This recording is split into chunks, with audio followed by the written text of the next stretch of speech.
Mr. David Licauco, abay proud and very loud na ipinagsigawan kung paano siya alagaan ng isang Barbie Forteza. Ang lahat ng yan, but before that, if you haven't subscribed yet to my YouTube channel, please don't forget to like, share, and subscribe at i-hit mo na rin ang notification bell for more showbiz updates. Of course, bago tayo magpatuloy sa ating updates for today's video, nais ko pong pasalamatan kayo for always watching and trusting this channel. Thank you so much sa inyong palagi ang panonood at palagi ang pagsubaybay sa mga updates po natin. Maraming salamat po. At ngayong araw, pag-usapan natin ito dahil talaga namang nagte-trending po ang ilan sa mga usapan at mga paayuda nitong si Miss Barbie Forteza at si Mr. David Licauco, kung saan namataan or sa isang video ay inamin nga nila ang lahat ng ito. Pero syempre po, sumisigaw po ang ilan sa mga Barda fans ng another project for Barda, dahil tignan nyo naman po yung kanilang mga awards niya. Barda Magic's 3 hits all in 1 year. Pulang araw, 26.8 million views, ranked number 3 most watched TV shows in 2024 from the Philippines, and That Kind of Love, 3.6 million views movie, and Maging Sino Ka Man, 2.1 million views, and rank 40 number 7 among TV sa Netflix, So lahat po ng mga ginawa nila sinasabi talaga na kumita at talagang pinapanood at tinatangkilik ng maraming mga Pilipino at maraming mga viewers, hindi lang ng Barda fans, but of course marami ding mga hindi rin naman ganon ka love ang Barda, pero at least sumusuporta sila kasi magaganda at magagaling ang pagganap. Kaya naman sinasabi ng mga Barda fans na deserve po ng Barda na mabigyan ng magagandang projects ng GMA, since si Miss Barbie Forteza naman kinukonsidera as one of the A-lister star ng GMA, So kung meron mang dapat bigyan at pahalagahan yan, sila yon. And of course, panoorin natin ang ilan sa mga pag-amin nitong si Miss Barbie Forteza and Mr. David Licauco kung paano po nila alagaan ang isa't isa.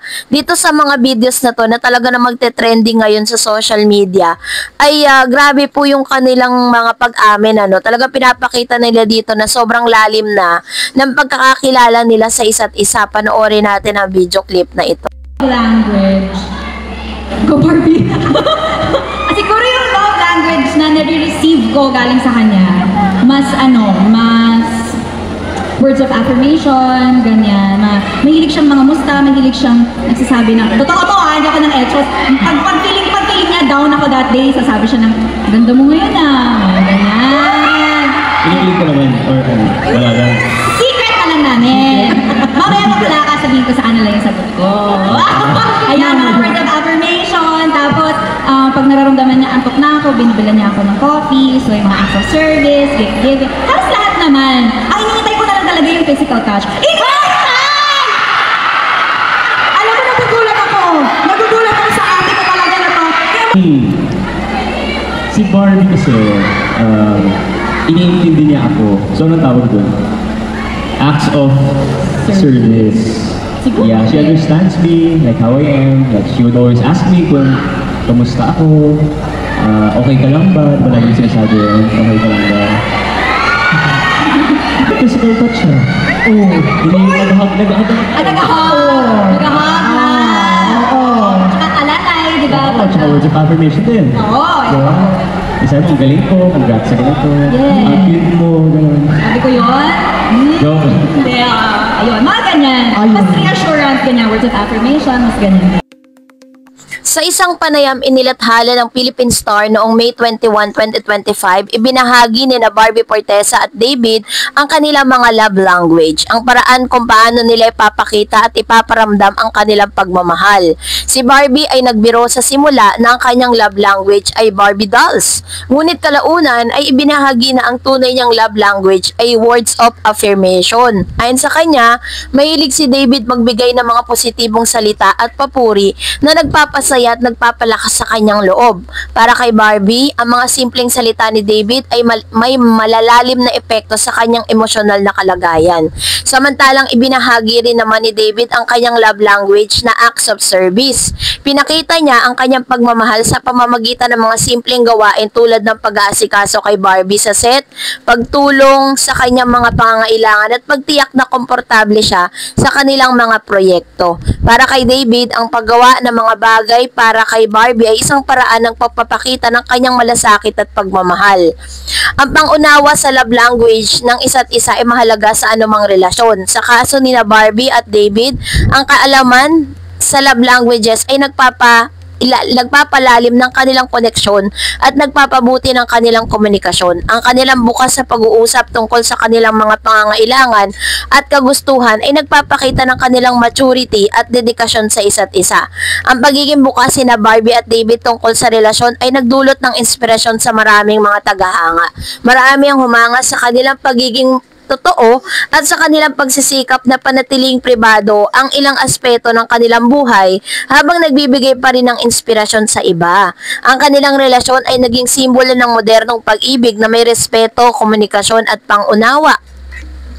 So, sa kanila pong pagtatambal, no, sa serye po nila noon, kung saan gumanap sila bilang Clay at Fidel, doon po na talaga nag-umpisa yung kanilang chemistry na agad na napansin ng mga manonood. Tapos, sumunod yung kanilang maging sino ka man, na isang remake klasikong pelikula naman. And then, That Kind of Love, na pinagbibidahan ni na Barbie at David. Ang pelikulang That Kind of Love ay isang romantic comedy na ipinalabas sa Pilipinas at Jinseo Arigato International Film Festival sa Japan.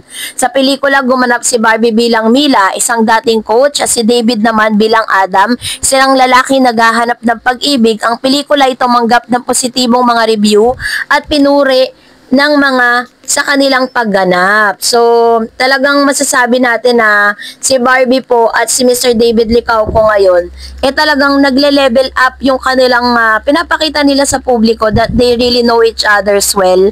At alam po natin na mas lalalim pa yung kanilang samahan kapag mas marami pang mga projects na ibibigay sa kanila. So, sa mga napanood ko, no, the entire paayuda po nilang dalawa, pinapakita lang talaga nila dito na madalas silang mag-usap kung paano po alagaan ni David si Miss Barbie Fortesa. Ganon din naman si Barbie dito po kay David Licauco. So, pinapakita lang dito yung tinatawag na parang 100% comfortability nila sa isa't isa. Napaka-komportable na ni David kay Miss Barbie na bagay na hindi natin nakita dati nung umpisa pa lang sila kasi sobrang mahiyain talaga si Mr. David Licauco.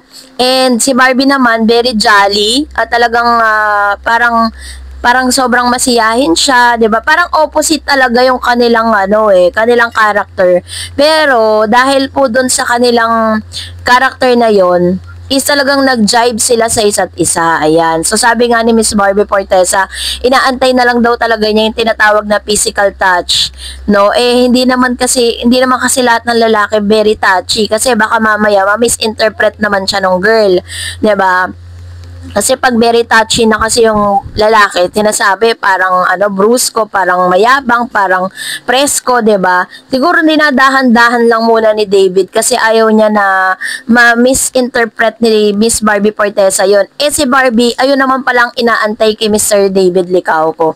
So since nagkaalaman na ngayon, titignan natin kung ano naman ang magiging action or magiging reaction ni Mr. David Licauco sa mga revelation naman ni Miss Barbie Fortesa. Alam niyo, sobrang happy po ang mga Barda fans kasi all out sila dito, very sincere at hindi talaga scripted yung kanila pong paayuda. So that's it for today. For more videos and updates, please don't forget to like and subscribe, and please don't forget to follow my Facebook page, Dar Eds TV. God bless everyone!